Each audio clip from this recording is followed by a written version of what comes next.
Hi everybody and welcome back to my channel. Today we are going to be doing another 2-minute book review. But before we get started, don't forget to... Wait, you know what? I guess I should just tell you which book we're doing.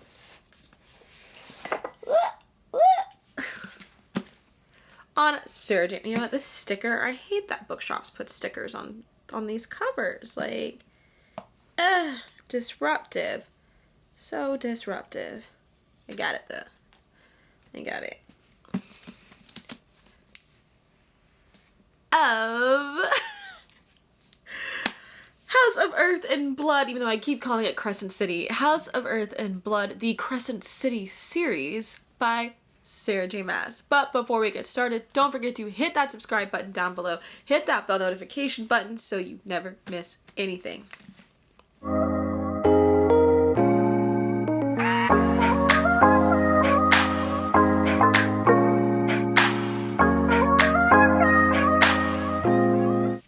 So as you might know, before I released this 2-minute book review, I did do a very crappy reading vlog of my experiences while reading this book, which I love, by the way. So you guys can definitely check that out. I will link that up there, but let me get started. So let's put 2 minutes on the clock. You ready? And okay, so this story follows Bryce Quinlan, who is half fae, half human, and so just like in all of other Sarah J. Maas, anything that's not pure is considered lesser than, so there's that. But it follows her and her adventures. That is our new heroine of this series. Oh my god, it's about to sneeze. That is ruining my time frame. This follows her, and basically what this book is essentially a murder mystery. They are basically Law and Order of Crescent City, okay? But they aren't like real police officers because Bryce is an assistant to an antiquities dealer. And so, but she happens to fall into all this when some of her closest friends get married. It's in the blurb. I know none of us read the blurb because none of us knew what the book was about prior to reading it. But it's in the blurb, so it's not a spoiler. I had to read it to make sure. But basically her closest friends get murdered and she finds herself in the middle of this trying to figure out who the killer was and why there are other murders happening in the city. Our male protagonist is Hunt Athalar, or Ryan Hunt Athalar, who is a fallen angel, which is very complicated, even though you like, in typical Sarah J. Maas fashion, like it gets repeated and repeated and repeated and repeated, but like you still don't actually understand the information that's being given to you, but it's there. But he is a fallen angel and basically the biggest, baddest fallen angel of the time, but his power has been controlled by different witch magic, and so he cannot tap into all of his lightning power, but even with the lightning power they've given him, he is still the biggest, baddest angel out there.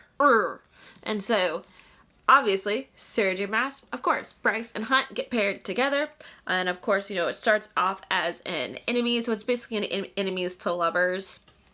Yeah, come on guys, Sarah J. Maas. Enemies to lovers. When is it not enemies to lovers with her, so that's not a spoiler. So, enemies to lovers, and our story follows them during them trying to figure out the crime.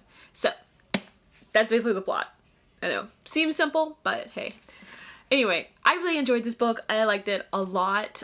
There were some good twists and turns. There were some things that I definitely could figure out that wasn't like a oh my gosh moment, but there were some oh my gosh moments, and there were times where I, especially towards the end of this behemoth, where I was just crying. Like, luckily my fiance was playing video games and he just couldn't hear me sobbing literally directly behind him with things that are happening. I'm tearing up now. And just, it was so good. I laughed. I loved the message of this, through love all is possible. That message comes up a lot during this book, and I love that. I love that message that comes up. I mean, so yeah. I gave this book 5 stars. If you didn't see, I gave this book 5 stars. It touched a lot of feelings and emotions, and if one thing Sarah J. Maas always does and does really well, it is trauma and PTSD and getting through it and fighting through it and not just kind of glossing over it. Like, a huge part of this is basically PTSD and getting through PTSD and having to get on with it. But anyway, I am going to do a full discussion on how I feel about this on my Patreon. So make sure to go check out my Patreon, which I will link down below. I don't want to get too much into it because that defeats 2-minute book reviews. But this is her adult fantasy book. So it's not YA, it is adult fantasy. But in not typical Sarah J Maas fashion, there was not enough smut in this. I don't know, like there's hinted smut, but not enough smut. So if you're looking for that, it's not really in here. So anyway, guys, that's it for this video. I know that's way more than 2 minutes because I got on to blabbering, but that's okay. Don't forget, so I hope you guys pick this book up if you haven't already. I loved it. I'm really sad now that we have to probably wait like 5 more years for the next one, you know, but it's whatever. I'm thinking about doing a Sarah J Maas reread of all the books, so that might be a thing that we do over in the Patreons. Of course, that part will be free, but just Discord discussions and stuff will be through that. Anyway, that is it for me, guys. Don't forget to hit that subscribe button down below. Hit that bell notification button so you never miss anything. And until next time, keep turning the pages.